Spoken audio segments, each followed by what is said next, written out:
আজকে পৌষ মাসের শেষ দিন, মকর সংক্রান্তি। আজকে এই মকর সংক্রান্তির দিন প্রায় প্রত্যেকটা বাঙালি বাড়িতেই কিন্তু পিঠে পুলি বানানো হয়।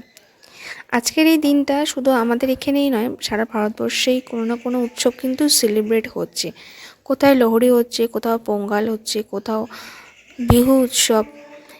তো আমাদের এখানে কিন্তু এই পৌষ পার্বণ ওই পিঠে পুলি খাওয়ার উৎসব হিসেবেই পালন করা হয়। আজকে পৌষ মাসের শেষের দিন আমাদের বাড়িতে কিন্তু পিঠে পুলি বানানো হয় না, এই নিয়মটা আমাদের বাড়িতে নেই। আজকে এই পৌষ মাসের শেষ দিন, মকর সংক্রান্তির দিন, আমাদের বাড়িতে হয় বাস্তু পুজো।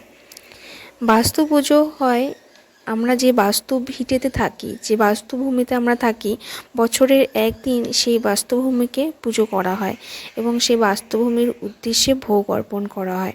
সেই ভোগটা হচ্ছে পায়েস ভোগ দেওয়া হয়।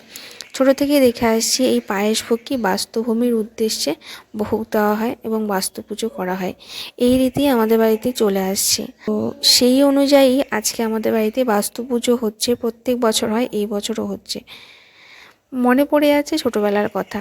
এই বাস্তু পুজোর দিন আমার বাবা সকালবেলা আমাদের সবাইকে ঘুম থেকে উঠিয়ে দিত, যখন ছোটো ছিলাম আমরা 3 ভাই বোন, এবং ঘুম থেকে উঠিয়ে আমাদের 3জনকে তেল মাখিয়ে স্নান করিয়ে দিত সকাল সকাল, সেই ঠান্ডার মধ্যে। সেই সমস্ত দিনের কথা মনে পড়লে এখনও ভালো লাগে। আর মা সমস্ত পুজোর আয়োজন করতো। তো এইভাবে কিন্তু আমাদের ছোটোবেলাটা কেটেছে। আজকে পৌষ সংক্রান্তির দিন আমিও আমার মেয়েকে সকাল সকাল স্নান করিয়ে স্কুলে পাঠিয়ে দিয়েছি। আজকে ওকে স্কুলে পাঠিয়েছি। আজকে ও স্কুলে যেতে চাইছিল না এবং ওর দিদাও বলছিল আজকে স্কুলে পাঠানোর দরকার নেই, বাড়িতে পুজো আছে। তবু আমি পাঠিয়ে দিলাম, একটা দিন গ্যাপ দিয়ে তো লাভ নেই। তো ওর দিদা বারবার বলছিল যে 2টো বাচ্চার একটা বাচ্চা বাড়িতে নেই, বাড়িতে একটা পুজো হচ্ছে, তোরা পারিসও বটে। সত্যি আমরা পারিও বটে। আমিও পাঠিয়ে দিয়েছি স্কুলে আর বৌদিও পাঠিয়ে দিয়েছি স্কুলে। কি করব বলো, ওরা বাড়িতে থাকলে পরে এত দৌড়াদৌড়ি আর লাফালাফি করে, ছোটাছুটি করে, ঠিকমতো হয়তো পুজোটা আয়োজনও করা যায় না। তাই এখন যখন একটা আটকে রাখার জায়গা হয়েছে, তো সেখানে তো পাঠাতেই হয়। আর স্কুলে যাওয়া তো ভালোই, সেটা আমরা সবাই জানি।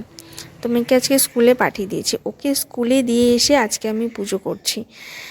মা সমস্ত পুজোর আয়োজন করেছে আর বৌদি রান্নার ওই দিকটা দেখে নিয়েছে। আর আমি সকালে স্নান করে ঘরের ঠাকুরকে সেবা দিয়ে তারপরে মেয়েকে নিয়ে স্কুলে চলে গিয়েছিলাম। আর তারপরে এসে দেখি মার সমস্ত পুজোর আয়োজন করা হয়েছে, ঠাকুরমশাও চলে এসেছে এবং পুজো প্রায় অলমোস্ট এখন শেষের দিকে। আমি এখন পুজো শেষ হলে পরে প্রসাদ নিয়ে তারপরে যাব মেয়েকে আনতে। আজকে আমাদের পৌষ সংক্রান্তির দিন বাড়িতে চিড়ে দিয়ে দই দিয়ে খাওয়ার রীতি আছে। তো সেটাই এখন বাবাকে বললাম যে তুমি পুজো টুজো হয়ে গেলে পরে তুমি মেখে দিও, তারপরে ওখান থেকে আমরা সবাই নিয়ে খেয়ে নেবো। তো তাই করেছি। তো এখন একটু তাড়াতাড়ি বের হতে হবে, কারণ মেয়েকে স্কুল থেকে আনতে হবে।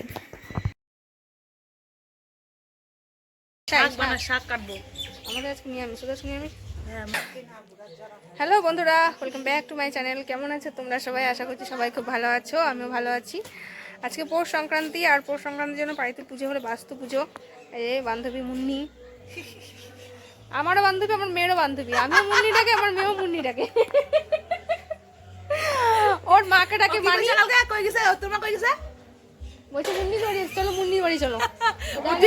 জানে মা কোথায়, জানে কোথায় আসবে। ওর মাকে ডাকে মানি আর ওকে ডাকে মুন্নি, মানে আমারও বান্ধবী আমার মেয়েরও বান্ধবী। মিষ্টি মিষ্টি হয়েছে, মা মানে মনের সুখে চিনি দিচ্ছে। তো এখন আমাদের বাড়িতে বাস্তু পুজো হলো। মেয়েকে আজকে সকালে স্কুলে দিয়ে আসছি, 11টা থেকে স্কুল, ওকে স্কুলে দিয়ে এসে তারপরে যে পূজা করলাম। এখন হচ্ছে প্রসাদ খাবো, প্রসাদ খেয়ে গিয়ে ওকে নিয়ে আসবো। এখন 12টা, সোয়া 12টার মতন বাজে। একটার সময় স্কুল ছুটি হয়ে যাবে। পুজো শেষ হয়ে যাওয়ার পরে ওই প্রসাদ গ্রহণ করে চিড়ে দিয়ে দই দিয়ে খেয়ে চলে এসেছি। সকাল থেকে না খাওয়া চিড়ে দিয়ে দই দিয়ে খেয়ে এসেছি না, এখন একটু কেমনই লাগছে। তবে এখন তাড়াতাড়ি মেয়েকে নিয়ে আসতে হবে, নইলে কিন্তু দেরি হয়ে যাবে, ওর ছুটি হয়ে যাবে। সব বাচ্চারা চলে গেলে তখন ওকে একা একা থাকতে হবে, তাই তাড়াতাড়ি এখন যাচ্ছি।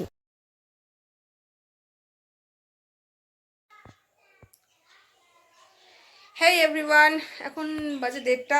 মেয়েকে আনতে গিয়েছিলাম, মেয়েকে নিয়ে আসলাম। এখন খুব তাড়াহুড়ো করে গিয়েছি, পুজোর পরে তাড়াহুড়ো করে ওকে এসে এখনও ড্রেস চেঞ্জ করাবো, ড্রেস ছাড়াবো। আজকে স্কুলে খুব মজা করেছে, মিসরা বললো খুব মজা করেছে, এনজয় করেছে। আর হচ্ছে তখন পুজো হয়েছে, পুজো হওয়ার পরে আমাদের তো আজকে পৌষ সংক্রান্তির দিন দই চিড়া খাওয়ার নিয়ম আছে। তো বাবা মেখেছিল এক জায়গায়, তো ওখান থেকে আমরা সবাই মিলে খেয়েছি, আমি মা বৌদি আমার বান্ধবী ছিল, আমরা সবাই মিলে খেলাম, অল্প অল্প করে খেয়ে আমি চলে গিয়েছি ওকে নিয়ে আসতে, কারণ দেরি হয়ে যাবে। দৌড়তে দৌড়তে গিয়েছি, তাও দেখি যে না ছুটি হয়নি তখনও। তো গিয়ে 2 মিনিট বসলাম, 2-3 মিনিটের মতো বসলাম, তারপরে ছুটি হয়ে গিয়েছিলো। তো এখন ওকে নিয়ে আসলাম, এখন ওকে ফ্রেশ করিয়ে দিয়ে ওকে প্রসাদ খাওয়াবে, এখন ওকে প্রসাদ খাওয়ানো হয়নি।